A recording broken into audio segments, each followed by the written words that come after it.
C'est tout nouveau, une maison du rugby s'est ouverte il y a quelques jours à Montbonneau, près de Grenoble. Il s'agit d'une initiative du Comité des Alpes de rugby. Objectif, être au plus près des pratiquants et des passionnés. Bernard Portugal. Un bâtiment de 850 mètres carrés, des salles de réunion, un espace dédié aux entreprises ou encore un terrain d'entraînement synthétique. Bienvenue à la maison du rugby du Comité des Alpes. Un lieu accueillant et convivial pour un sport qui entend plus que jamais faire valoir son esprit d'ouverture.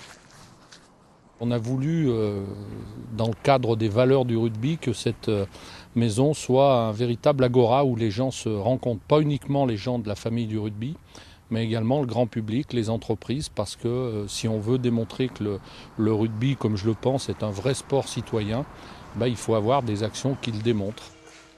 Et concrètement, cette maison du rugby sera un outil de formation pour les arbitres, les éducateurs ou les bénévoles. Elle se tournera également vers le monde de l'entreprise en proposant des séminaires et des rencontres. Et puis les scolaires ne seront pas oubliés, grâce notamment à des animations auprès des collèges et des lycées. Qu'un comité régional de rugby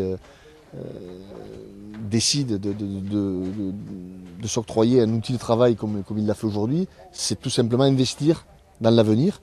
Et quand je vois aujourd'hui les infrastructures de certains clubs professionnels, je crois qu'il faut prendre exemple à travers ce genre de projet et il faut effectivement investir. Les infrastructures, c'est la première des choses pour pérenniser un club, pour investir dans l'avenir. Voilà donc le Comité des Alpes à la tête d'un outil performant à l'image de ses ambitions. Des ambitions parfaitement symbolisées par le retour du FC Grenoble parmi l'élite du rugby français la saison prochaine.